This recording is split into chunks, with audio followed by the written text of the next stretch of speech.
Next question है अब हमारे पास इंडिपेंडेंट सैंपल का।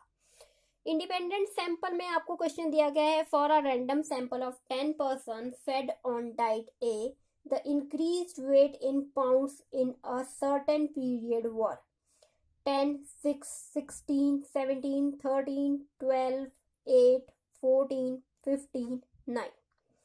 For another random sample of 12 person fed on diet B, the increase in the sample period were 7, 13, 22, 15, 12, 14, 18, 8, 21, 23, 10, 17. Test whether the diet A and B differ significantly as regarded their effect on increase in weight. Given the following. Degree of freedom आपको दिया गया है 19 पे, value of T at 5% level of significance पे बनती है 2.09. 20 पे है डिग्री ऑफ फ्रीडम, अगर 20 होता है तो वो है 2.09 आपकी वैल्यू. 21 हो जाती है तो 2.08 बन जाएगी वैल्यू. 22 हो जाएगा डिग्री ऑफ फ्रीडम तो आपकी वैल्यू बनेगी 2.07. 23 के केस में आपकी वैल्यू होगी 2.07. यहाँ आपको डिग्री ऑफ फ्रीडम पे वैल्यू ऑफ टी दी गई है, लेवल ऑफ सिग्निफिकेंस 5 का रखा गया है. अब आपको ये वैल्यूज कैलकुलेट करने के लिए टेबल को देखने की जरूरत नहीं है. जब भी आपने कंपैरिजन करना है अपनी कैलकुलेटेड वैल्यू का टेबल वैल्यू से, तो आप इन वैल्यूज को देखोगे, पर्टिकुलर डिग्री ऑफ फ्रीडम पे आप चेक करोगे. इस लेवल ऑफ सिग्निफिकेंस पे आपके पास ये वैल्यूज दी गई हैं.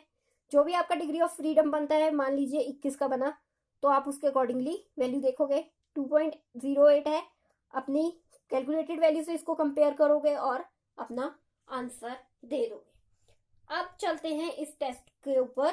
तो यहाँ सबसे पहला काम है आपका हाइपोथेसिस को लिखना. हाइपोथेसिस से पहले हम जान लेते हैं यहाँ फॉर्मूला क्या यूज होगा. यहाँ पे आपके पास फॉर्मूला रहेगा टी के लिए, T equals to mean 1 minus mean 2 divided by S.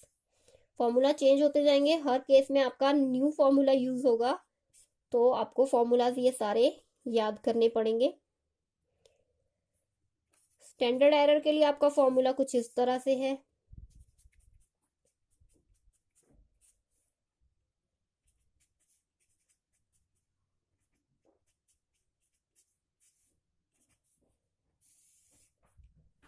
N1 plus N2 minus 2, ये आपका फॉर्मूला रहेगा स्टैंडर्ड एरर के लिए.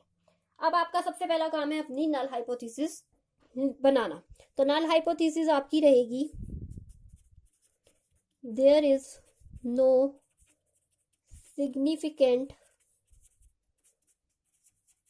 Difference between. अब आपको क्वेश्चन में दिया गया है test whether the diet A and B differ significantly.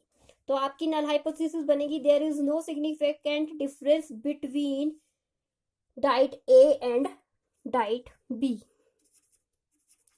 Diet A and diet B, आप इसे इस तरीके से बना सकते हो.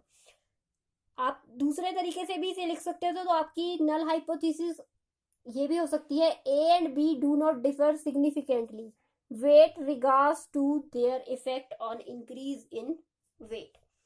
थोड़ा लिखने का तरीका डिफरेंट रहता है हर केस में, तो आपको जो भी सूट करता है वो आप लिख लीजिए. अब नेक्स्ट चलते हैं कैलकुलेशन पे. कैलकुलेशन के लिए आपके पास x1 जो दी गई है वैल्यूज वो है 10, 6, 16, 17, 13, 12, 8, 14, 15, 9. ये वैल्यूज दी गई हैं. आपके पास x2 की वैल्यूज दी गई हैं, यहाँ लिख लेते हैं.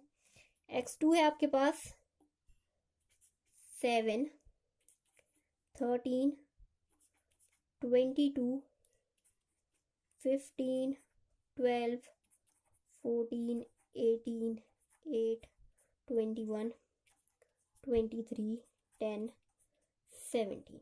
अब यहाँ पे आपके पास एक डाटा कम है और एक डाटा ज्यादा है. Number of person included different है आपके पास.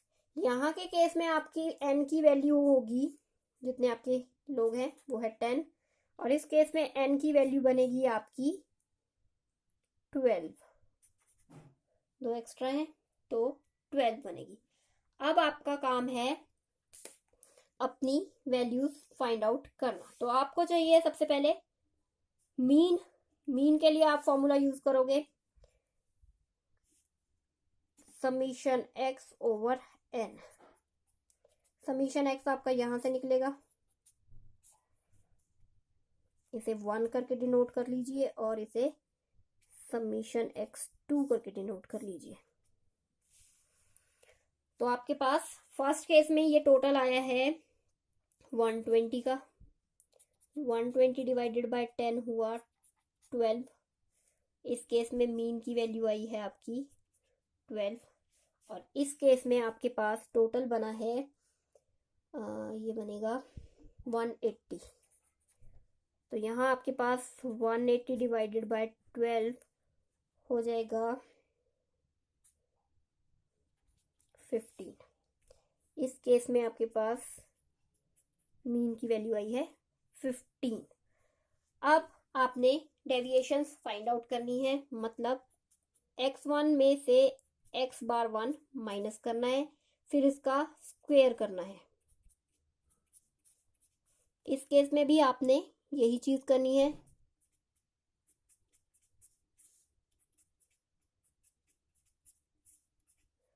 तो अपनी वैल्यूज यहाँ निकाल लेते हैं। यहाँ के केस में आई वैल्यू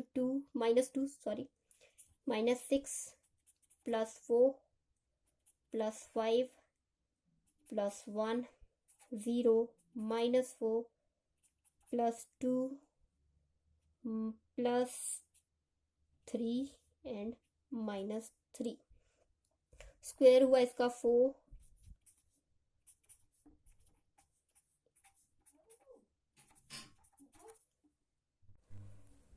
तो आपके पास वैल्यूज आई है 4 36 16 25 1 0 16 4 9 एंड 9। अब आपको इसका टोटल करना है। तो ये हुआ summation x1 minus summation x बार 1 का स्क्वायर, और ये वैल्यू आई आपकी 120। सेकेंड केस के लिए भी आप इसी तरह से वैल्यूज निकाल लीजिएगा, और ये वैल्यूज आपकी जो भी बनेगी वो लिख लीजिएगा। मैं थोड़ा फास्ट लिख देती हूँ।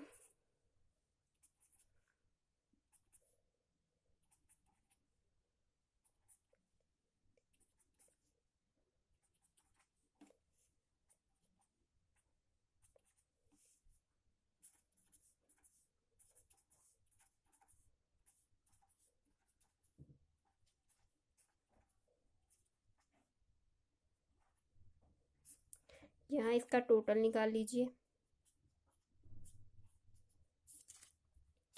इसका टोटल आपके पास आया 314।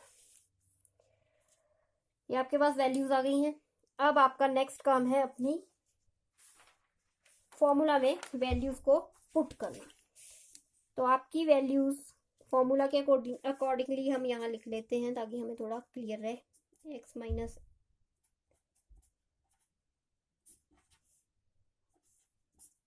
n1 n2 ओवर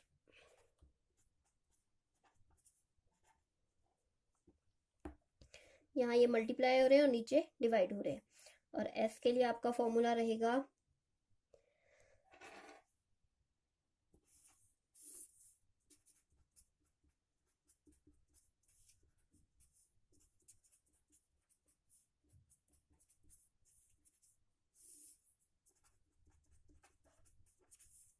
ये दोनों फॉर्मूलाज हो गए।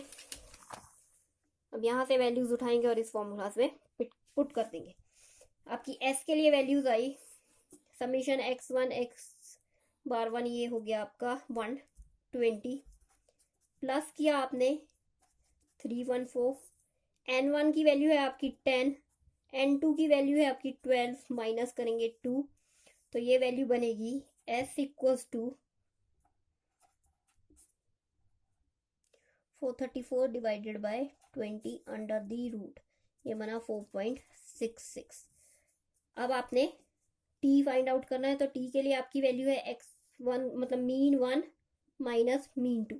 मीन 1 है 12 और मीन 2 है 15 डिवाइडेड बाय स्टैंडर्ड एरर आया आपका 4.66, मल्टीप्लाई करेंगे under the root n1 n2, 10 multiply by 12 divided by 10 plus 12। यहां आपकी वैल्यूज बनेंगी 3 डिवाइडेड बाय 4.66 मल्टीप्लाई बाय 2.34, ये वैल्यू आई आपकी 1.51। डिग्री ऑफ फ्रीडम चेक कर रहे हैं आपने तो उसको न्यू से नोट कर लीजिए। डिग्री ऑफ फ्रीडम में आपका फॉर्मूला रहेगा n1 प्लस n2 माइनस 2।